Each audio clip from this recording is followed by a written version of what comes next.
제가 옛날에 한참 전에 준비했던 설교 가운데 지금은 천국에 계신 그 오카논 목사님께서 그 제자훈련반을 인도하고 있을 때라고 합니다. 8명의 사람들이 성경 공부를 하고 있었는데 이분들은 믿은 지 오래되지 않았고 그래서 아직 여러 가지 믿음의 원리들이 세워져 있지 않았습니다. 그러던 어느 날 구원의 확신에 관한 성경 공부를 하게 되었고 공부가 끝날 무렵에 목사님께서 이제 8명의 회원들에게 물었습니다. 하나님께서 형제를 구원해 주신 것을 믿으시죠? 그러면 구원의 확신이 있으십니까? 라고 물었습니다. 여러분 구원의 확신이 있으십니까? 대답이 어떻게 없는 것 같은데. 하나님께서 여러분을 죄에서 구원해 주신 것을 믿으십니까? 그런데 모두가 확신한다고 대답하는데 유독 한 형제가 약간 감정이 격한 말투로 이렇게 대답했다고 합니다. 뭐라고 대답을 했냐면 저는 구원의 확신이 있다고 대답 못하겠어요. 우리는 모두 구원의 확신이 있다는 말을 함부로 하기 전에 세상에 나가 바로 살아야 하지 않겠습니까? 예수 믿는 사람답게 살지도 못하는 주제에 구원의 확신이 있다고 떠드는 것을 보면 저는 비유가 상해서 견딜 수가 없습니다. 저는 아직도 자신이 없습니다. 그리고 구원의 확신을 손쉽게 말하는 것은 문제가 있다고 생각합니다. 라고 대답을 하고 그 형제는 성경 공부에 더 이상 참여하지 않았다고 합니다. 오늘 우리가 생각해야 하는 문제는 믿음으로 말미암아 살아가는 우리를 하나님의 사랑에서 끊을 수 없다. 아멘. 아멘. 로마서는 믿음으로 말미암아 살아가는 하나님의 백성들을 하나님의 사랑에서 끊을 수 없다는 것을 가르쳐준 책입니다. 근데 이 형제의 문제가 혹은 이 형제가 느끼는 고민이 무엇인가에 대해서 우리는 생각해 볼 필요가 있습니다. 너무 단순하게 예수 믿고 천국 가면 되지 라고 생각하는 사람들이 꽤 많이 있습니다. 그걸 이신층이라고 말하고 그래서 내 행위가 어떻게 됐든지 간에 나는 예수 믿고 구원받았으니까 나는 천국 간다. 맞는 말이죠. 근데 좀 이상해요, 그게. 어떻게 이상하냐면 사도 바울은 믿음으로 말미암아 예수를 믿으면 뭐의 변화가 일어나야 된다는 거죠?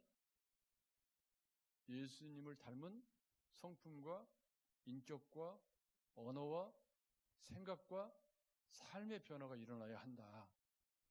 라고 말씀을 한다는 거예요.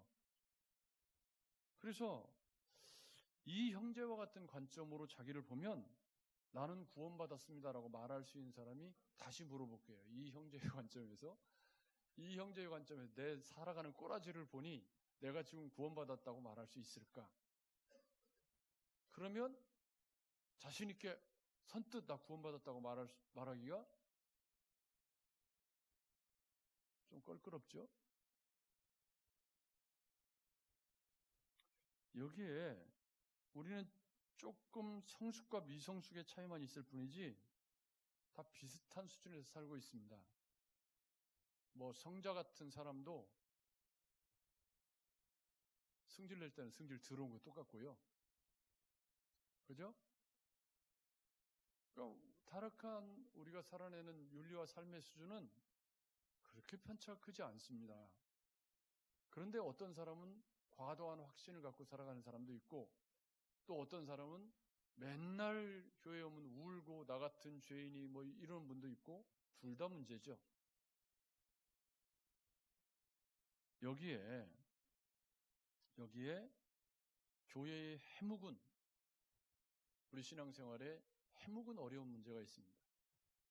행위로 말미암아 구원을 얻는다 이행층의, 믿음으로 말미암아 의롭게 된다 이신층의. 이 이행층의와 이신층의 사이의 논쟁은 지금도 계속되고 있습니다. 근데 여러분 성경을 성경을 읽다 보면 우리 주님이 뭐라고 말씀하시냐면 열매를 보아 나무를 아는 거다. 그 열매라는 건 뭐냐면 우리 주님이 열매를 보아 나무를 안다고 말씀하실 때 그 열매라는 건 우리가 예수 믿고 구원받아서 살아내는 삶을 의미합니다. 그죠? 그래서 예수 믿고 구원받아서 살아가는 우리의 삶이, 우리의 언어가, 우리의 물질 생활이, 우리의 생각이 주님을 닮은 그런 삶의 열매들, 성품의 열매들, 언어의 열매를 맺었을 때 그 열매를 보고 나무를 안다. 나무를 안다는 건 뭐죠? 그 열매가 내가 구원받았다는 증거다. 이런 의미예요. 야고보 장로는 조금 더 심각하게 얘기하죠. 뭐라고 얘기하죠? 행함이 없는 믿음은 가짜다. 죽은 거다. 이미테이션.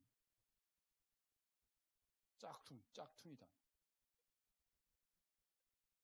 성경은 그 어느 곳에도 행위를 강조하지 않은 곳이 없어요.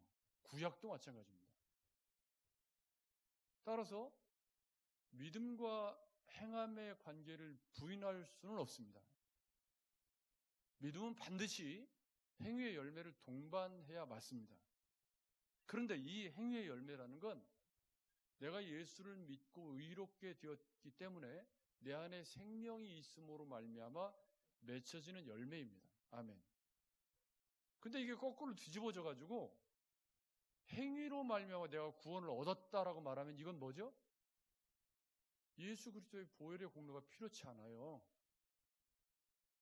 그리고 예수 안 믿고도 의롭게 사는 사람 너무 많아요.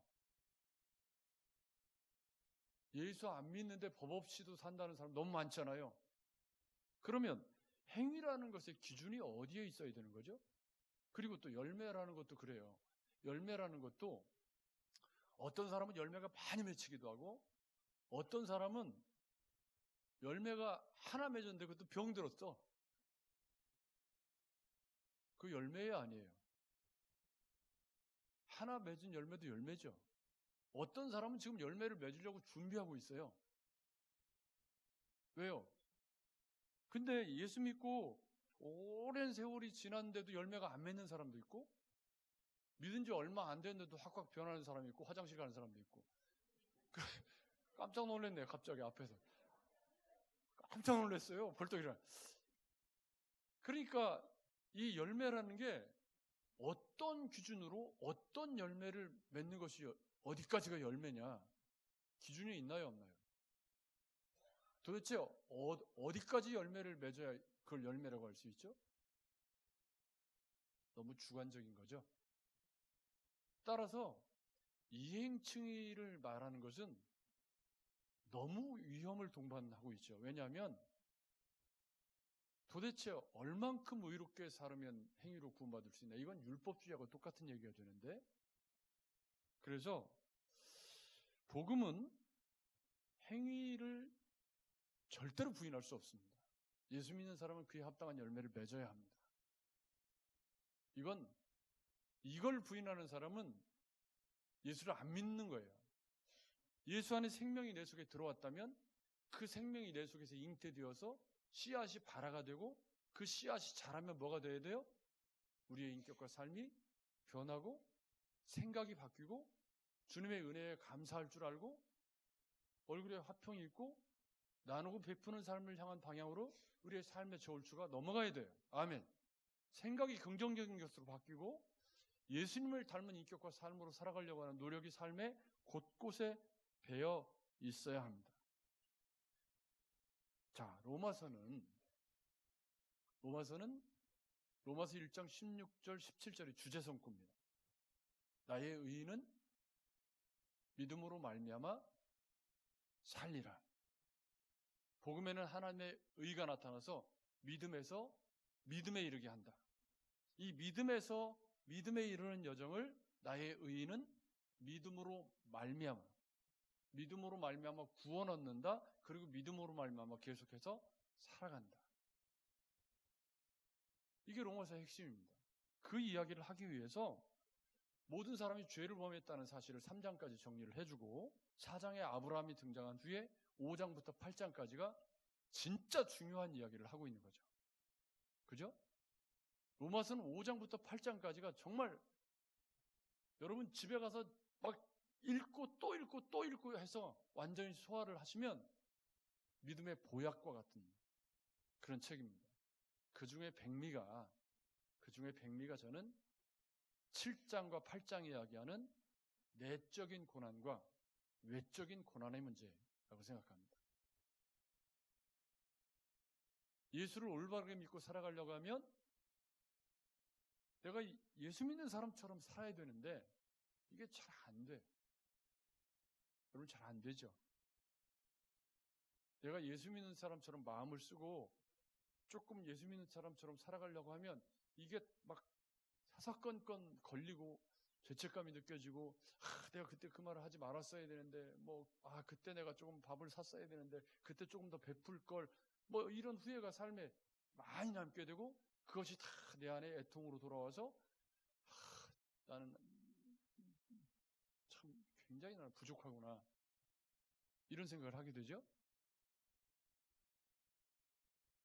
반대로 화를 내지 말아야 되는데 또 막 화를 확 내버리고 또 이기적으로 다른 사람 막 조금 마음 상하게 하고 이기적으로 행동하고 그러고서 사과도 않고 그렇게 부끄럽게 살아가는 내 모습이 어느 날 말씀의 거울 앞에 탁 비추는데 보이는 거예요.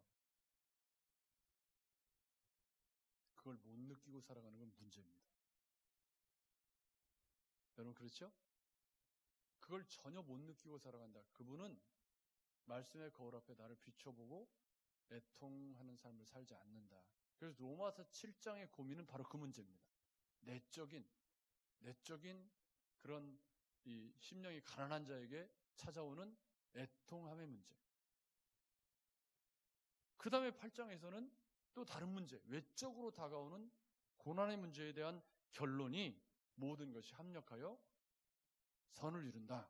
아멘. 그러면서 뭐라고 말씀했냐면 하나님께서 미리 정하신 자들을 부르시고 부르신 그들을 의롭다 하시고 의롭다 하신 그들을 영화롭게 하셨느니라. 아직 우리가 영화롭게 안 됐잖아요. 근데 영화롭게 하셨느니라라고 과거형을 쓰고 있다고 말씀드렸죠.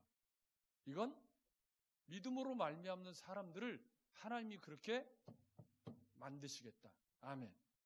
그리고 오늘 8장 39절에 뭐라고? 높음이나 깊음이나 다른 어떤 피조물이라도 우리 주 예수 그리스도 안에 있는 하나님의 사랑에서 끊을 수 없으리라. 아멘. 아멘. 지금 그래서 8장 30절과 이 31절부터 39절은 8장 30절에 대한 부연 설명인데 그 부연 설명 속에 어떤 문제가 있냐면 우리의 구원을 흔드는, 우리를 참소하게 하고 당신 그렇게 살아가지고 구원받았다고 처음 예화로 말씀드렸던 그 형제처럼 그따구로 살아가지고 무슨 구원받은 백성이라고 그렇게 우리의 구원을 흔드는 것들이 있다는 거예요. 정말 진지하게 믿음으로 살아가려고 하면 마땅히 이런 자괴감이 찾아와야 된다고 생각합니다.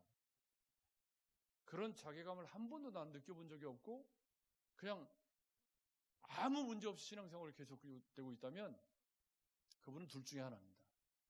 하나는 너무 예수를 잘 믿거나 하나는 너무 예수를 안 믿거나. 그렇지만 올바르게 예수를 믿는다는 건 말씀의 거울에 나를 비춰보는 삶, 성경 묵상의 요체가 바로 그건데요. 그 말씀의 거울에 나를 비춰보면 내가 부족한 것이 드러나서 자연스럽게 애통할 수밖에 없고 그 애통을 통해서 우리는 겸손해질 수밖에 없는데 그런데 31절부터는 무슨 얘기를 하냐면 이 일에 대하여 이 일은 30절이에요. 하나님 영화롭게 하시는 그 일에 대하여 우리가 무슨 말을 하겠느냐. 그러니까 이 일, 하나님이 우리를 영화롭게 하신다는 일에 대해서 무슨 말을 하겠냐 그러면서 하나님이 우리를 우애하시면 누가 우리를 대적하겠느냐라고 대적함의 문제를 끌고 옵니다. 이 대적이라는 것은 바로 우리의 구원의 확신을 흔드는 세 가지를 이야기하는데, 첫째, 우리를 누가 대적하리요? 누가 우리를 정죄하리요? 누가 우리를, 여기 보면 누가 우리를 고발하리요? 33절, 34절 누가 정죄하리요? 고발과 정죄가 있고, 그 다음에 누가 우리를 그리스도의 사랑에서 끊으리요? 이 고발과 정죄와 대적과 사랑에서 우리를 끊을 것 같은 불안감, 이것이 믿음으로 말미암아 살아가는 믿음의 여정에 7장, 8장에 이어지는 고난의 문제 앞에 진지하게 반응하는 그리스도인들이 겪게 되는 어려운 내적 갈등의 문제라는 거예요. 결론은 뭐죠? 39절입니다. 믿음으로 말미암아 살아가는 하나님의 백성들을 절대 never 하나님의 사랑에서 끊을 수 없으리라. 왜 여기 미래형이 쓰였죠? 없으리라. 왜 미래형이 쓰인 거예요? 앞으로도 쭉 절대 하나님의 사랑에서 끊을 수 없다. 이 결론입니다. 이게 이 결론을 가지고 차분차분 살펴보도록 하겠습니다. 믿음으로 말미암아 살아가는 여정에 우리의 구원의 확신을 흔드는 대적들이 있다는 거죠. 그 대적은 여러 가지 형태로 나타날 수 있겠죠. 앞에 두 가지 고난의 형태로 나타날 수도 있고요. 또 나를 핍박하는 압박의 모습으로 나타날 수도 있고요. 그런데 누가 우리를 대적하리오라고 하면 설명을 뭐라고 했냐면 32절에 우리를 대적하리오라고 해놓고 자기 아들을 아끼지 아니하시고 우리 모든 사람을 위해 내주신 이가 어찌 그들과 함께 모든 것을 우리에게 주시 아니하겠느냐. 이건 무슨 말이죠? 감당할 수 있는 힘도 주시지 않겠느냐. 대적이 있다면 그 대적을 감당할 힘도 아들을 아끼지 않고 우리에게 주신 하나님이 감당할 힘도 우리에게 주시지 않겠느냐. 여기 아끼지 아니하시고라는 말이 창세기 22장 12절에 보면요, 아브라함이 이삭을 이렇게 번제로 바치는 장면이 나오잖아요. 그때 내가 네 아들 내 독자라도 내게 아끼지 아니하였으니 라고 쓰인 요 단어하고 여기 우리에게 내주지 않겠느냐라고 하는 이 말씀이 아끼지 아니하시고라는 말이 같은 의미예요. 하나님이 아낌없이 예수 그리스도를 우리를 위한 대속제물로 주신 그 하나님이 우리를 대적하는 자들에게서 우리를 보호하고 구원해 주시지 않겠느냐. 아멘. 두 번째 문제가 더 심각합니다. 두 번째 문제가 더 심각하죠. 여기 보면 고발과 정죄의 문제.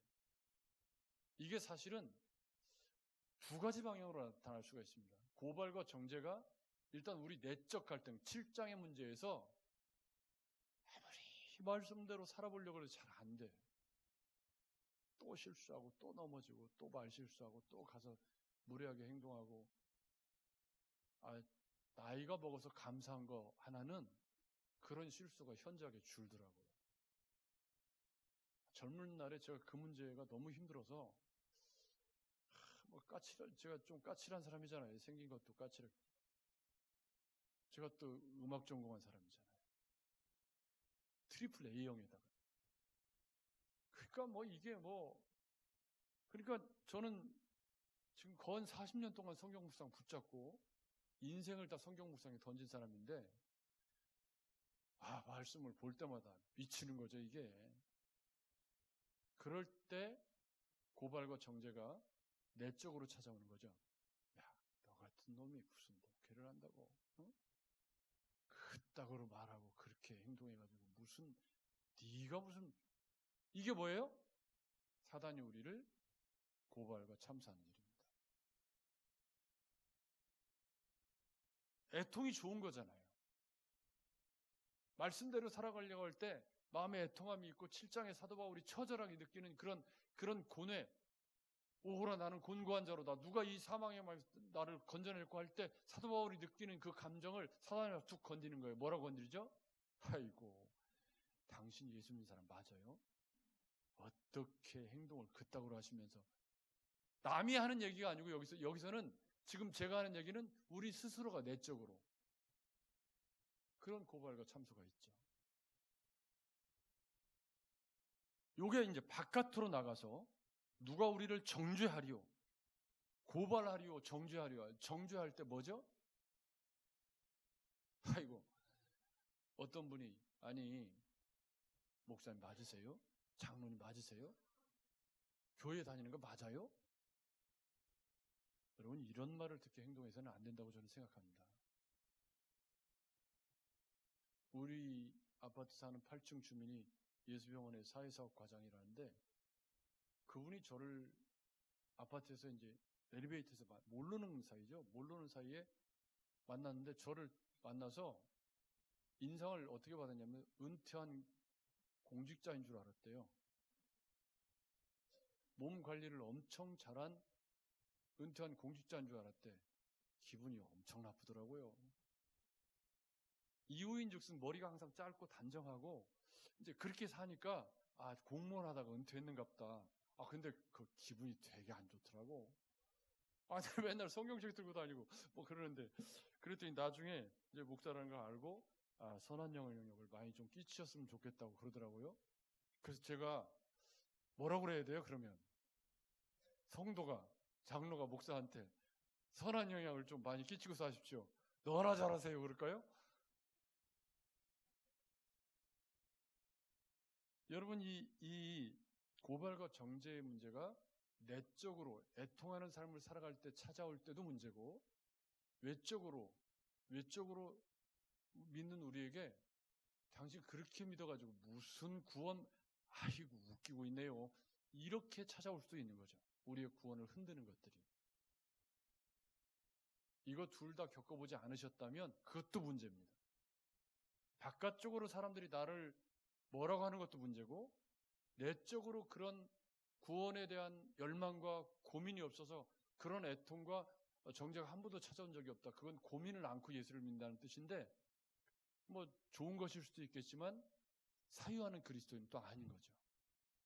왜냐하면 마태복음 5장에서 애통하는 자, 온유한 자 이야기가 전부 다 뭐죠? 그게 다 내적 갈등의 이야기.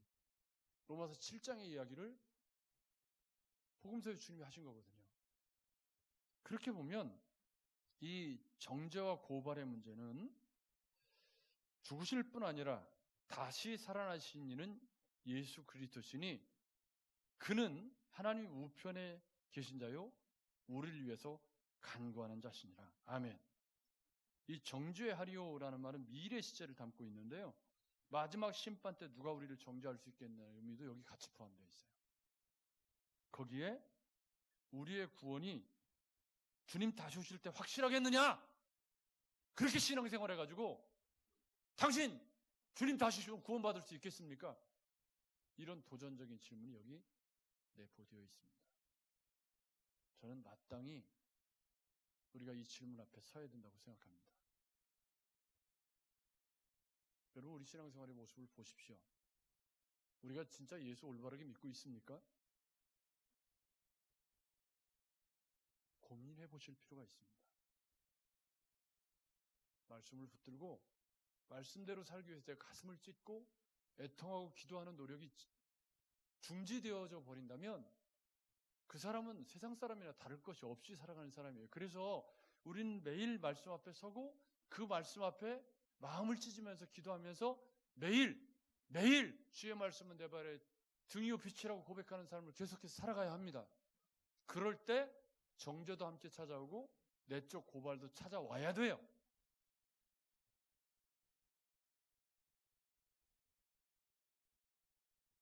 그렇지만 그런 갈등과 고민 속에서 성령이 소리 없는 탄식을 우리를 위해서 기도하시고, 또 여기 예수 그리스도께서 하늘보좌 우편에서 우리를 위해서 간구하시고 있다. 아멘. 아멘. 여러분, 그런 거예요.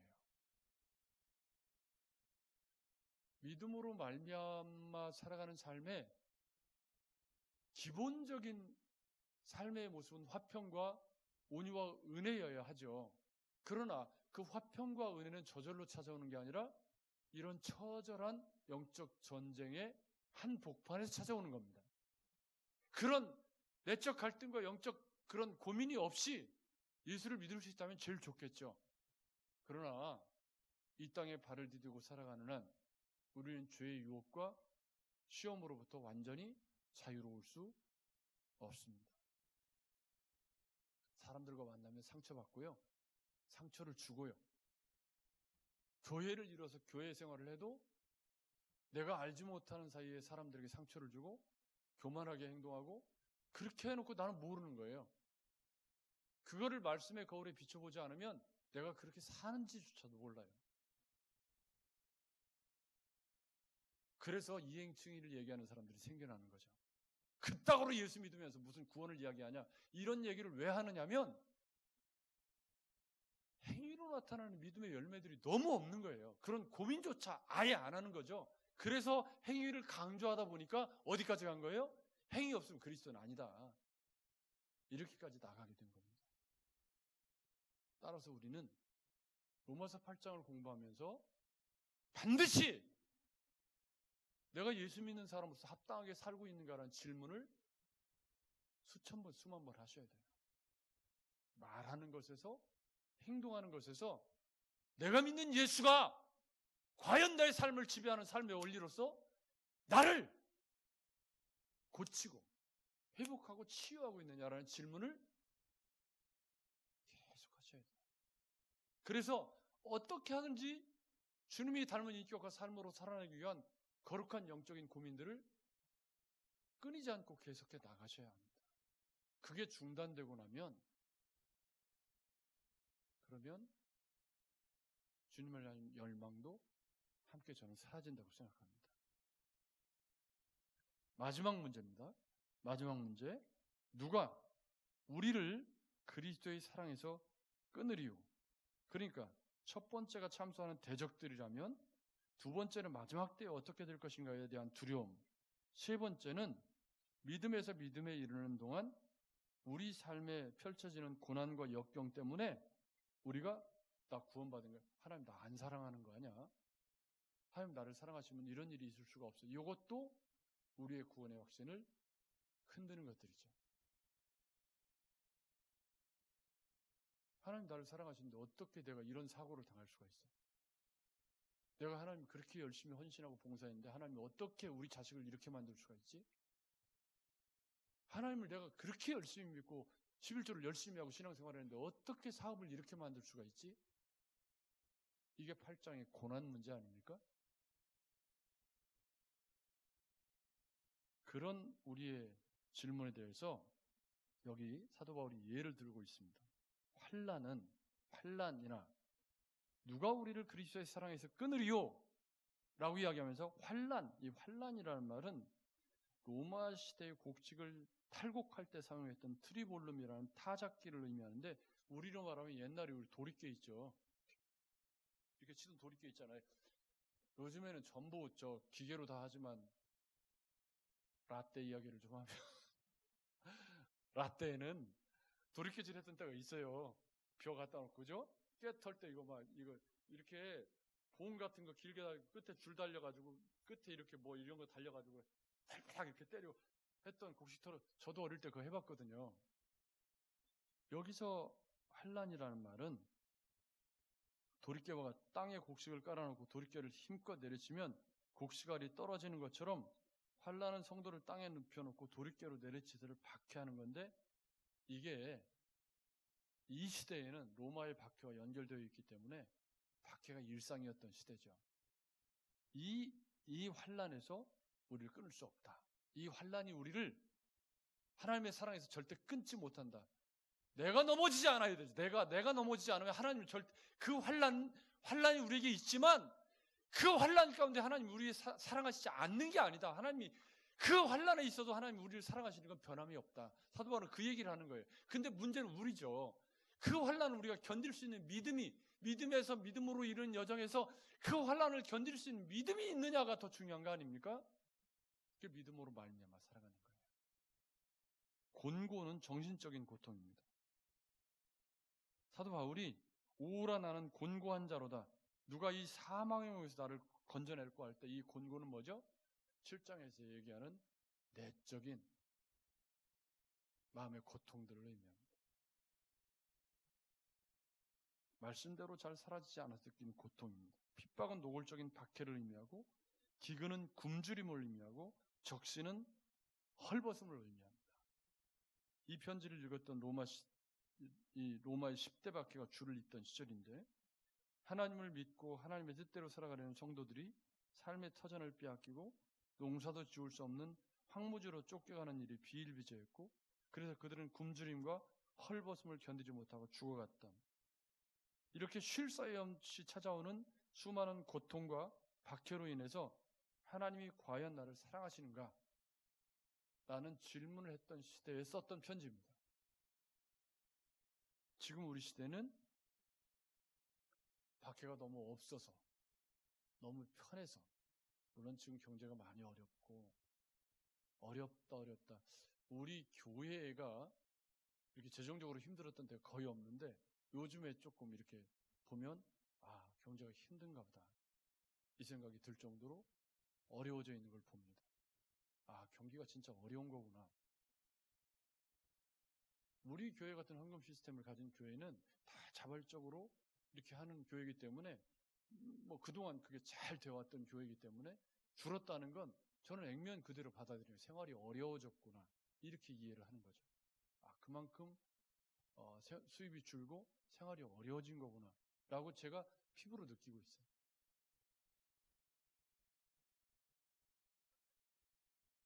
이럴 때 우리 힘으로 이런 환난과 시험과 박해를 이길 수 있느냐? 그럴 수 없다는 거예요.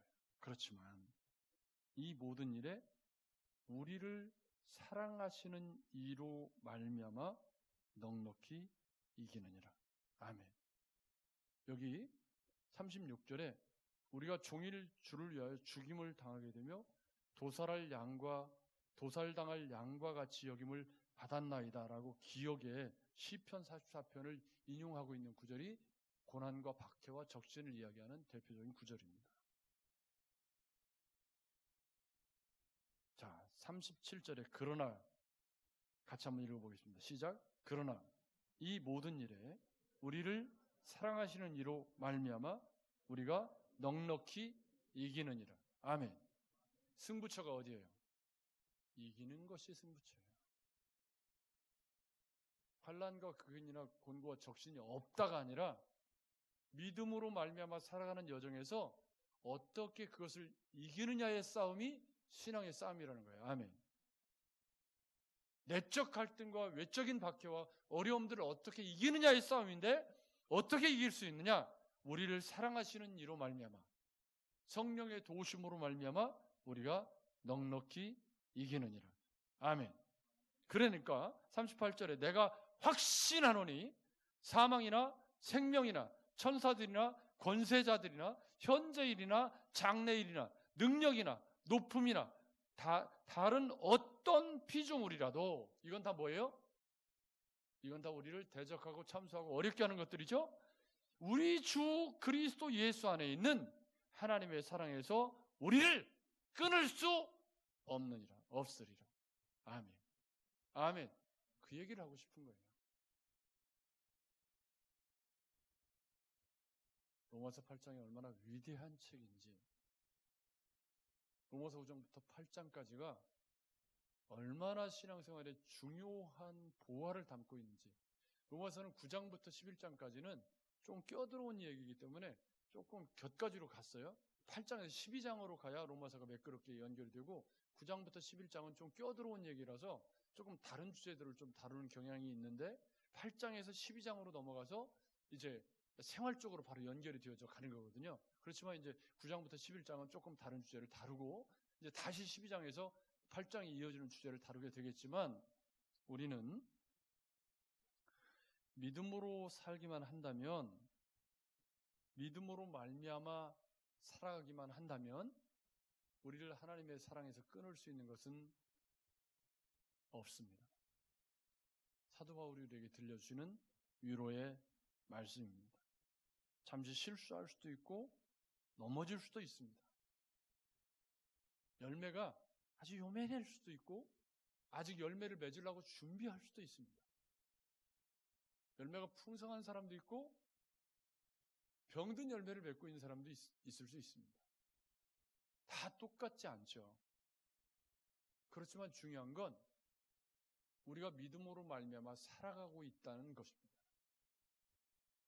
내가 예수를 사랑하고 믿음으로 살아가려고 하는 그 믿음이 있는 사람은 아직 열매가 안 맺히고 몽우리만 맺혔어도 그래도 그는 하나님이 사랑하시는 사람입니다. 말씀대로 살아가려고 하는 거룩한 의지가 있고 하나님의 사랑받아 예수 그리스도의 보혈의 피로 구원받은 우리는 여전히 하나님의 사랑에서 끊을 수 없는 하나님의 자녀들이라는 겁니다. 사랑하는 여러분, 아버지의 사랑이 변하는 건 아닙니다. 그 무엇도 하나님의 사랑에서 우리를 끊을 수 없습니다. 그렇다면 문제는 우리죠.